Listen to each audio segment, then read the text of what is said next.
बिस्मिल्लाहिर्रहमानिर्रहीम अस्सलामुअलैकुम। ये इंफ्रारेड स्पेक्ट्रोस्कोपी का सेकंड लास्ट लेक्चर है। इसके बाद हम लोग लास्ट में जस्ट इसकी इंस्ट्रूमेंटेशन करेंगे। मैंने आप लोगों से कहा था मैं आप लोगों को डिफरेंट स्पेक्ट्रा दिखाऊंगी। लास्ट लेक्चर में भी मैंने आप लोगों को कुछ स्पेक्ट्रा जो है उसकी प्रैक्टिस करवाई। आज जो है मैं डिफरेंट स्पेक्ट्रा और लेकर आई हूँ आपके पास, ताकि आप लोगों को हर फंक्शनल ग्रुप का इजीली क्लियर हो जाए कि उसका हमारे पास इंफ्रारेड स्पेक्ट्रोस्कोपी का ग्राफ कैसे होता है। लेक्चर स्टार्ट करने से पहले मैं लेक्चर का आगाज़ करूँगी छोटी सी बात से। बात कि आप लोग ज़िंदगी में कंसिस्टेंट रहें। अगर आप लोगों को कुछ अचीव नहीं हो रहा तो नाउमीदी ना करें, क्योंकि नाउमीदी कुफर है। अल्लाह ताला पे ट्रस्ट करें, आप ज़िंदगी में हर चीज़ अचीव कर सकते हैं, बट वक्त के साथ। चलिए हम अपना लेक्चर स्टार्ट करते हैं। अब हम लोग देखेंगे कि हमारे पास stretching frequency different functional group की क्या है। सबसे पहले एल्कीन्स के बारे में डिस्कस किया हुआ है। हमारे पास एल्कीन्स जो है ना, जो डबल बॉन्ड कार्बन के साथ जो CH हाइड्रोजन आ रहा है, ये कार्बन के साथ जो हाइड्रोजन आ रहा है, इसकी जो स्ट्रेचिंग फ्रीक्वेंसी है वो हमारे पास 3075 से लेकर 3095 के राउंड अबाउट होती है। अगर यहाँ पे CH3 ग्रुप लग जाए तब इसकी जो ये वाली CH स्ट्रेचिंग फ्रीक्वेंसी जो है देखें कम हो जाएगी, क्योंकि आपको पता है CH3 जो है वो मिथाइल ग्रुप है और ये इलेक्ट्रॉन डोनेटिंग ग्रुप है और ये पॉजिटिव आई इफेक्ट दिखाता है। सो डैट्स वाई जब ये इलेक्ट्रॉन डेंसिटी देगा तो हमारे पास कार्बन की बॉन्ड लेंथ क्या हो जाएगी, डबल बॉन्ड की बॉन्ड लेंथ ज़्यादा हो जाएगी। तो अब जो ज़्यादा हो जाएगी तो उसके साथ ही कार्बन हाइड्रोजन जो जुड़ा हुआ है, तो हमें इसकी स्ट्रेचिंग फ्रीक्वेंसी एनर्जी कम देनी पड़ती है। नेक्स्ट अब हम लोग यहाँ पे देखेंगे हमारे पास मोनो सब्सिट्यूटेड डाई और सिस और ट्रांस का केस देखेंगे। इसमें आप देखें कि हमारे पास मोनो सब्सिट्यूटेड हो तो CH की हमारे पास बेंडिंग जो है, प्लेन बेंडिंग के बारे में बताया हुआ, आउट ऑफ प्लेन जो है आ रही हैं। तो वो कितनी आएगी आपको पता है कि आउट ऑफ, यहाँ पे बेंडिंग फ्रिक्वेंसी की क्यों बात कर रहे हैं, क्योंकि ये फिंगरप्रिंट वाले रीजन से क्लू दे रहे हैं। ज़रूरी नहीं कि हम लोग हर किसी का स्ट्रेचिंग फ्रीक्वेंसी ही देखें। हम लोग जैसे बेंडिंग फ्रीक्वेंसी है कभी कभार उसको भी देख लेते होते हैं फिंगरप्रिंट वाले रीजन पे। जैसे अगर हमारे पास मोनो सब्सिट्यूटेड है, लाइक एक सब्सिट्यूएंट लगा है तब 985 से 995 है। डाई सब्सिट्यूएंट में हमारे पास 960 से 970 तक होगा। जब ट्रांस के केस में, जब सिस का केस आएगा, सिस में जब दो हमारे पास अल्टरनेट एक इकट्ठे पोजीशन पे आ रहे हों, सो इसकी वैल्यू जो होती है वो 675 से लेकर 730 तक हमारे पास होती है। तो ये इस टाइप का हमारे पास पीक शो हो रही होती है। तो आप लोग इसकी वैल्यूज़ जो हैं सारे याद करें। अगर आप जितने स्पेक्ट्रा की प्रैक्टिस करेंगे उतना ही आप लोगों को वैल्यूज़ का यहाँ पे कॉन्सेप्ट क्लियर होगा, अदरवाइज़ आप लोग इसको नहीं कर सकते। नेक्स्ट अभी हम लोग मज़ीद एग्जांपल देखते हैं। हमारे पास यहाँ पे कौन सी एग्जांपल है, इसी ही की हम लोग देखेंगे। हमारे पास नेक्स्ट क्या है, नॉन कंजुगेटेड, कंजुगेटेड और non conjugated carbon double bond. Non conjugated means जो कंजुगेशन में इन्वॉल्व नहीं। कंजुगेशन कब होती है, जब ये कंडीशन हो, डबल बॉन्ड फिर सिंगल बॉन्ड फिर डबल बॉन्ड। इस वाले प्रोसेस में डीलोकलाइजेशन ऑफ पाई बॉन्ड होती है। सो डैट्स वाई यहाँ पे कंजुगेशन होती है। नॉन कंजुगेशन मीन्स यहाँ पे हमारे पास कंजुगेशन है ही नहीं, तब हमारे पास 1620 से लेकर 1680 तक होती है। जब कंजुगेशन हो जाएगी तो ये वैल्यू क्यों कम आ गई, खुद सोचिए। जब रेजोनेंस होगी तो जाहिर बात है पहले सिंगल डबल वो पार्शली रहेगा, क्योंकि वो रेजोनेंस में इन्वॉल्व है। सो डैट्स वाई इसकी वैल्यू हमारे पास क्या आ रही होती है, कम आ रही होती है। तो आई होप यहाँ पे आप लोगों को ये स्ट्रेचिंग फ्रीक्वेंसी जो है इनका पता चल गया होगा कि क्या रीज़न है, क्यों हमारे पास ये ऐसे चेंज हो रही है वैल्यू। अब नेक्स्ट जो है हम लोग यहाँ पे अल्काइंस की वैल्यू को डिस्कस करते हैं। अल्काइंस का देखेंगे कि इनकी वैल्यू का हमारे पास यहाँ पे क्या है, कैसे इसकी वैल्यू आ रही है। अगर ट्रिपल बॉन्ड के साथ कार्बन हाइड्रोजन जुड़ा हुआ है तो इसकी स्ट्रेचिंग फ्रीक्वेंसी 3300 है और इसकी बेंडिंग जो होगी वो 610 से लेकर 650 के दरमियान में होगी, पता है, फिंगरप्रिंट वाले रीजन पे। याद रखिएगा फिंगरप्रिंट वाला रीजन जो आपस में इतनी मर्जअप हुई होती हैं। सो डैट्स वाई किसी हमारे पास कंपाउंड की ज़्यादा शो होती हैं, वरना नहीं। अब हमारे पास अगर CH कार्बन ट्रिपल बॉन्ड की हम लोग स्ट्रेचिंग फ्रीक्वेंसी देखें, अगर हाइड्रोजन लगा हो इधर, तब हमारे पास देखें वैल्यू कितनी आ रही है, 2100 से 2140 तक। अगर हमारे पास इधर कोई भी R ग्रुप लग जाए तो इसकी वैल्यू जो है 2190 से लेकर के 2260 तक इसकी वैल्यू हमारे पास आ रही है। अब ये R यहाँ पे कौन सा ग्रुप हो सकता है, आप लोग यहाँ पे सोच रहे होंगे कि हमारे पास इधर R इलेक्ट्रॉन डोनेटिंग हो गई या इलेक्ट्रॉन विड्राइंग ग्रुप होगा। तो यहाँ पे हम लोग R वो लगाएंगे जो इसके इलेक्ट्रॉन डेंसिटी को विड्रॉ करे, ताकि हमारे पास वैल्यू ज़्यादा ग्रेटर है। तो यहाँ पे R को हम लोग वो यहाँ पे शो करवाया जाएगा। अब नेक्स्ट हम लोग देखते हैं हमारे पास क्या है, हाइड्रोक्सी कंपाउंड की, मीन्स के अल्कोहल की हम लोग फ्रीक्वेंसीज का देखेंगे। अल्कोहल की अल्कोहल की OH अगर फ्री हो मीन्स के हाइड्रोजन बॉन्डिंग ना हो, OH की स्ट्रेचिंग फ्रिक्वेंसी हमारे पास 3610 से लेकर 3640 तक आ रही है, मीन्स के यहाँ पे हाइड्रोजन बॉन्डिंग नहीं है। तो देखें वैल्यू कितनी ज़्यादा आ रही है। Due to the hydrogen bonding हमारे पास OH जो है उसकी ब्रॉडर पीक की तरफ शिफ्ट होता है और उसकी वैल्यू जो है वो 3200 से 3400 के राउंड अबाउट आती है। अब OH यहाँ पे इंटरमोलिक्यूल और इंट्रामोलिक्यूल हाइड्रोजन बॉन्डिंग आपको पता है कि किस कंपाउंड में होती है। OH इसकी स्ट्रेचिंग फ्रिक्वेंसी हमारे पास 3400 से लेके 3500 के राउंड अबाउट आ रही है।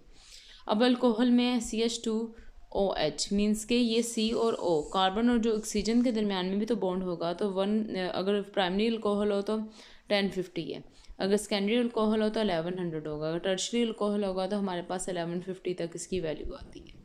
तो ये CO की वैल्यू को यहाँ पे रिप्रेजेंट किया गया है कि इसकी वैल्यू कैसे कैसे यहाँ पे हमारे पास चेंज होती है।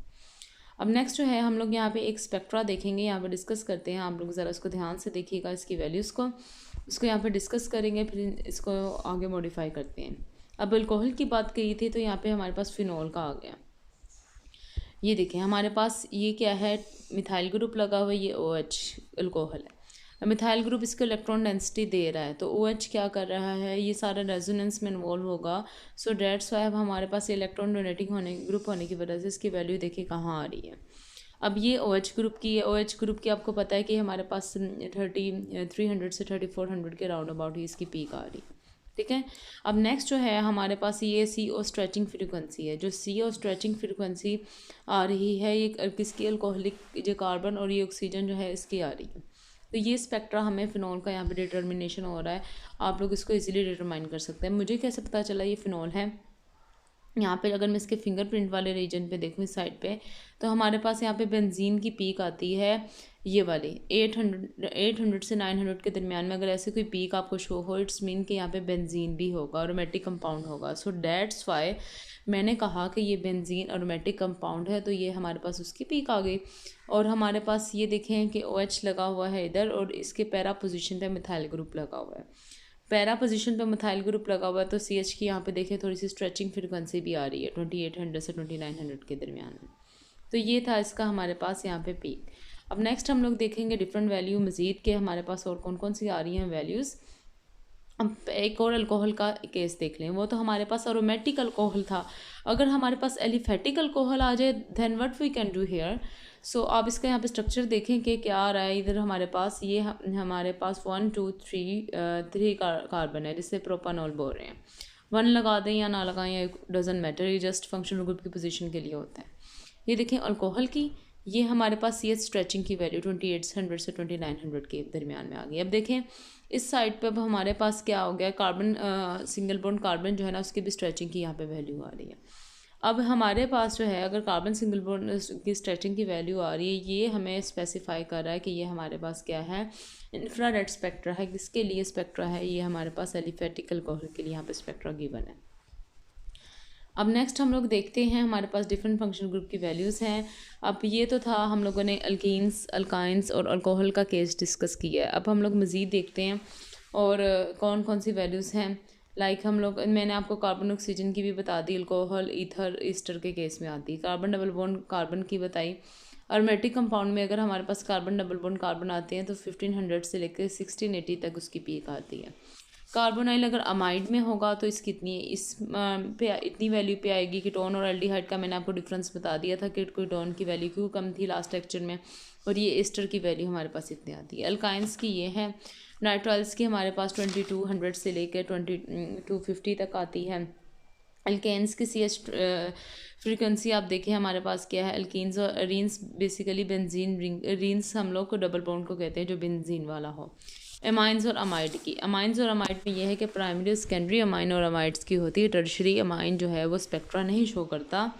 OH इस वजह से यहाँ पे OH फ्री अल्कोहल की भी दी हुई है और हाइड्रोजन बॉन्डिंग अल्कोहल की भी दी हुई है और कार्बोक्सिलिक एसिड वाले अल्कोहल की है। तो ये वैल्यूज़ अगर आप लोगों ने इसको देख लिया, इसको याद कर लिया, एक दफ़ा देख लिया, क्योंकि केमिस्ट्री का ये नहीं होता जस्ट आप सिर्फ जी कॉन्सेप्ट, कभी कभार कुछ वैल्यूज़ को आपको देखना भी पड़ता है जहन में। अगर आप ये इसको बैठा लेंगे तो आप लोग ईज़िली इंशाल्लाह स्पेक्ट्रा सॉल्व कर सकते हैं।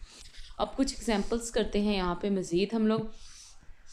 यहाँ पे अब हमारे पास है एसिड मतलब एसिटिक एसिड, एथानोइक एसिड। अब एसिटिक एसिड जिसे सिरका विनीगर बोलते हैं, जो घरों में इस्तेमाल किया जाता है, ये जो इसका स्पेक्ट्रा है। अब देखें एसिटिक एसिड में हमारे पास ये ब्रॉडेस्ट पीक आ रही है, मीन्स के देखें आपको पता है अल्कोहल की तो ये होती है वो एच कैसे आ रही होती है, इसकी थोड़ी सी ऐसे और कर्वी सी आ जाती है। इसमें मतलब ये जो स्ट्रेचिंग है ना वो भी इंटरमिक्स हो रही है। तो ये हमारे पास किसकी वेरी ब्रॉड मतलब कार्बोक्सिलिक एसिड वाले OH की है। एक और इसका मेन पॉइंट ये है कि इसमें ना हमें कार्बोनाइल पीक भी दिखती है। अब देखिए इसको आपको 1600 से 1700 के दरमियान में आपको कार्बोनाइल पीक दिखती है, जो मेन बता रहा है कि ये कुछ ऐसा OH ग्रुप इसके साथ अटैच है जिसमें कोई कार्बोनाइल कंपाउंड भी होगा। और ये हमारे पास 1100 से 1200 के दरमियान में CO जो है ना, CO स्ट्रेचिंग की वैल्यू हमें मिल जाएगी। तो ये जो कार्बोक्सिलिक एसिड जो है उसके डिटर्मिनेशन के लिए हम लोग देखते हैं। नेक्स्ट अब हम लोग और स्पेक्ट्रा देखते हैं। हमारे पास एग्जांपल है एमाइन की। अमाइन का मैं आपको बताती हूँ, याद रखिएगा प्राइमरी और सेकेंडरी अमाइन की बेस्ट ट्रिक क्या है। पहले तो आपको देखें आपको यहाँ पे कार्बोनाइल की कोई पीक नज़र नहीं आ रही। दूसरी बात यह है कि आपको अल्कोहल वाला भी स्पेक्ट्रा नहीं नज़र आ रहा, कोई ब्रॉड श्रॉड नहीं है साइड पे। दूसरी साइड पे आप यहाँ पे देखें हमारे पास इधर क्या हो रहा है, इस साइड पे हमारे पास ऐसे कर्वी सा आ रहा है। मतलब अगर ये डबल ऐसे करके कर्व आ जाएगा, डबल हमारे पास आएगा, इसका मतलब है ये अमाइंस होगा, कोई प्राइमरी अमाइन है। अगर ये सेकेंडरी अमाइन होता तो हमारे पास ऐसे डबल कर्व ना आता, वहाँ पे ऐसे करके सिंगल ही आता है। और यहाँ पे सीएच स्ट्रेचिंग जो है ना उसकी वैल्यू आ रही है 2800 से 2900 के दरमियान में। तो ये इसको ये बताना कि यहाँ पे मकसद ये है कि हमारे पास अगर कार्बोनाइल की भी आपको पीक नहीं शो हो रही हो, इधर से कार्बोक्सिलिक वाला एसिड होता है या फिर OH ग्रुप की होती तो ब्रॉड होती, बट यहाँ पे ऐसे डबल कर्व आ रही है, तो ये NH2 ग्रुप जो है उसकी स्पेसिफाई के लिए है। टर्शरी अमाइन तो देता ही नहीं पीक, सो डेट्स वाइज इसकी यहाँ पे हम लोग देखेंगे। अब नेक्स्ट देखते हैं हमारे पास किसका केस है, दोबारा एक अल्कोहल का आ गया है। अल्कोहल का केस देखते हैं हमारे पास कैसे है कि इधर देखें क्या मेन है। सबसे पहले मैंने देखा ये ब्रॉड पीक आ गई। अब देखें जब कार्बोक्सिलिक एसिड की देखी थी तो वो ऐसे करके ब्रॉड थी, जो मैंने ग्रीन पेन से बनाया। अगर नहीं आपको क्लियर हो रहा तो मैं उसको रेड पेन से करके दिखाती हूँ कि वो हमारे पास कैसे पीक यहाँ पे शो हो रही थी। उसको यहाँ पे देखते वो ऐसे करके ब्रॉड सी थी, यूँ करके, मतलब मिक्स थी। इधर ऐसा नहीं है।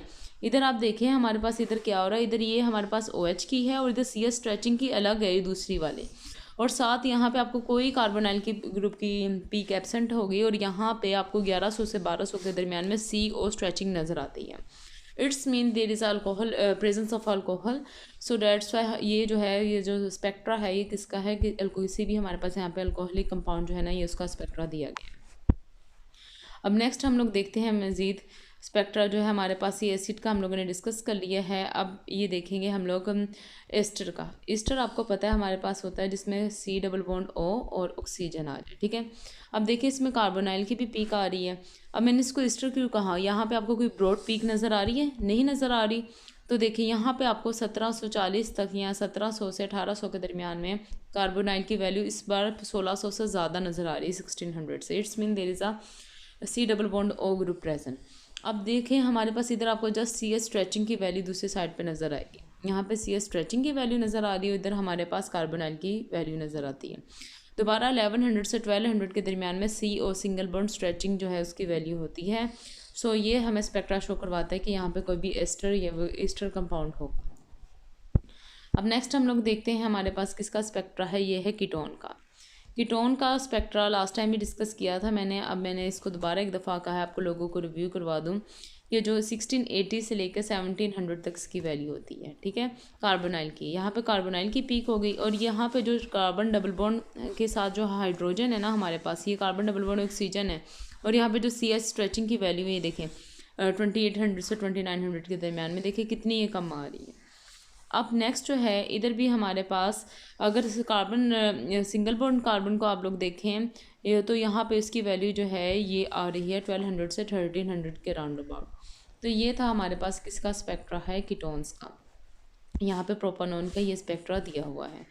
नेक्स्ट आप देखें हमारे पास अब एक फंक्शनल ग्रुप का तो नहीं होता हर किसी भी कंपाउंड में, कभी कभार एक से ज़्यादा फंक्शनल ग्रुप भी लिखे हुए होते हैं। तो अब हम लोगों ने दूसरा स्पेक्ट्रा देखते हैं जिसमें हमारे पास OH ग्रुप भी है और कार्बोक्सिलिक एसिड वाला भी OH है। तो अब देखिए इसका कितना ब्रॉडेस्ट सी पीक आ रही है, मीन्स कि इसमें ये जो है C डबल बॉन्ड OH वाला और दूसरा अल्कोहल की पीक मर्ज हो रही है। तो ये वाला इतना एरिया जो है इन दोनों को जो शेडेड मैंने कर दिया है ये दोनों अल्कोहलिक को रिप्रेजेंट कर रहा है। अब ये वाली जो वैल्यू है जो 1680 के तक आ रही है, ये कार्बोनाइल की पीक है, एसिड के कार्बोनाइल की पीक है। ये वाली जो है ये कार्बन ऑक्सीजन सिंगल बॉन्ड की हमारे पास पीक आ रही है जो अल्कोहल के साथ आ रहा है। तो ये हमारे पास इस तरह हम लोग किसी भी कंपाउंड का स्पेक्ट्रा एलिसिटेशन यहाँ पे कर सकते हैं। अब ये लास्ट था, ये लास्ट मैंने आप लोगों के लिए रखा कि हम लोग कैसे अमाइंस का जो है यहाँ पे स्पेक्ट्रा डिस्कस करेंगे, वो आप देखें यहाँ पे कि हमारे पास मैंने लास्ट में इसको क्यों रखा ताकि आप लोग इसको ईजिली समझ पाएँ। देखिए लास्ट में भी अमाइंस का वही रखा, ये भी प्राइमरी अमाइन का था। कैसे पता चला इससे, ये हमारे पास ये स्ट्रेचिंग की वैल्यू है। आप लोग इसको देखें, डिस्कस करें। अगर आप लोगों को इसमें कोई भी इशू हो तो आप लोग कमेंट करें ताकि मैं जो आप लोगों को ना समझ आया तो आप लोगों को मैं इजीली इसको नेक्स्ट वीडियो में कवर करा दूँ। आई होप कि आपको मेरा ये लेक्चर समझ आया। अगर आप लोगों को मेरा लेक्चर अच्छे लगते हैं तो काइंडली इसको लाइक करें, सब्सक्राइब करें और शेयर करें। जज़ाकल्लाह। अब इंशाल्लाह नेक्स्ट वीडियो बनाऊंगी इंस्ट्रूमेंटेशन ऑफ इंफ्रारेड स्पेक्ट्रोस्कोपी। उसके बाद ये हम लोग NMR स्टार्ट करेंगे, न्यूक्लियर मैग्नेटिक स्पेक्ट्रोस्कोपी।